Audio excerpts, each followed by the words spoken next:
यूसुफ के मरने के बाद उसके सब रिश्तेदार मिस्र में बस गए। वे और उनके वंशज कई वर्षों तक मिस्र में ही रहे और उन्होंने बहुत संतानें उत्पन्न की। वे इस्राएली कहलाए। कई सौ वर्षों के बाद इस्राएलियों की संख्या बहुत बढ़ गई थी और मिस्री लोग अब इस बात के लिए आभारी नहीं थे कि उनकी सहायता करने के लिए यूसुफ ने बहुत कुछ किया था। वे इस्राएलियों से डर गए क्योंकि वे संख्या में उनसे बहुत अधिक थे। इसीलिए उस समय मिस्र पर शासन करने वाले फ़िरौन ने इस्राएलियों को मिस्रियों को का दास बना दिया। मिस्रियों ने इस्राएलियों को बहुत सी इमारतें और यहाँ तक कि कई नगरों को बनाने के लिए मजबूर किया। उस कठिन परिश्रम ने उनके जीवनों को बड़ा दुखदायी बना दिया, परंतु परमेश्वर ने उनको आशीष दी और उन्हें और अधिक संतानें उत्पन्न हुई।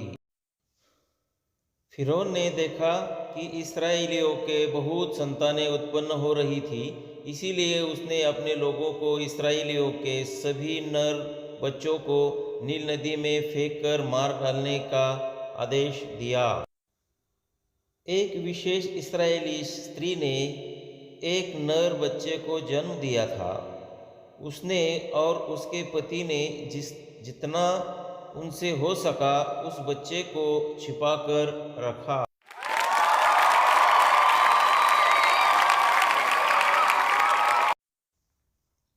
जब उस बालक के माता पिता उसे और अधिक न छिपा सके तो उन्होंने उसे मारे जाने से बचाने के लिए एक तैरने वाली टोकरी में नील नदी के किनारे पर सरकंडों के बीच रख दिया।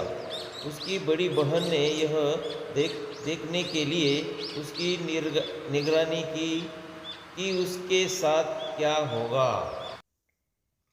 फ़िरौन की पुत्री ने उस टोकरी को देखकर उसके भीतर झांका। जब उसने एक बच्चे को देखा तो उसने उसे अपने बच्चे के रूप में ले लिया। उसने एक इस्राएली स्त्री को उसे दूध पिलाने के लिए काम पर रख लिया, बिना यह जाने कि वह उस बच्चे की वास्तविक माता थी। जब वह बच्चा इतना बड़ा हो गया कि अब उसे अपनी माता के दूध की आवश्यकता नहीं थी, तो उसने फ़िरौन की पुत्री के पास उसे लौटा दिया। उसका नाम मूसा था। एक दिन जब मूसा बड़ा हो गया था तो उसने देखा कि एक मिस्री एक इस्राएली को पीट रहा है। मूसा ने अपने साथी इस्राएली को बचाने का प्रयास किया। जब मूसा ने सोचा कि उसे कोई नहीं देखेगा तो उसने उस मिस्री को मार डाला और उसके शव को दफन कर दिया। परंतु मूसा ने जो किया था उसे किसी ने देख लिया था।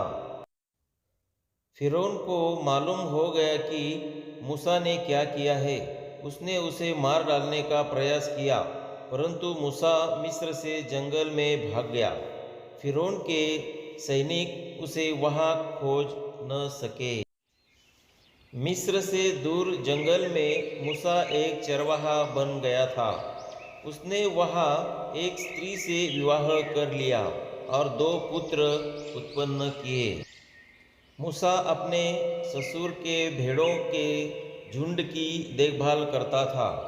एक दिन उसने एक जलती हुई झाड़ी को देखा जो भस्म हुए बिना जल रही थी। उसे देखने के लिए वह उस झाड़ी के समीप गया। जब वह उसके बहुत समीप था तो परमेश्वर ने उससे बात की। उसने कहा है, हे मूसा, अपने जूतों को उतार दे, तू एक पवित्र स्थान पर खड़ा है। परमेश्वर ने कहा, मैंने अपने लोगों के दुखों को देखा है। मैं तुझे फ़िरौन के पास भेजूंगा ताकि तू इस्राएलियों को मिस्र के दासत्व से निकाल लाए। मैं उनको कनान देश दूंगा, वह देश जिसका मैंने अब्राहम, इसहाक और याकूब से प्रतिज्ञा की है। मूसा ने पूछा, अगर लोगों ने जानना चाहा कि मुझे किसने भेजा है तो मैं क्या कहूँ? परमेश्वर ने कहा, जो मैं हूँ सो मैं हूँ। उनसे कहो, मैं हूँ ने मुझे तुम्हारे पास भेजा है। उनसे यह भी कहो, मैं तुम्हारे पूर्वजों अब्राहम, इसहाक और याकूब का परमेश्वर यहोवा हूँ। मेरा यह नाम सदा का है। मूसा डरता था और फिरौन के पास जाना नहीं चाहता था, क्योंकि उसने सोचा कि वह अच्छे नहीं बोल पाएगा। इसीलिए परमेश्वर ने मूसा के भाई हारून को उसकी सहायता करने के लिए भेजा।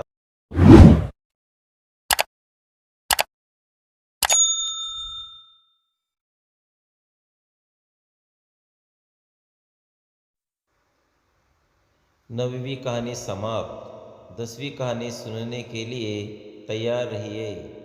यीशु आपको आशीष दे। आपका दिन शुभ हो। आमीन।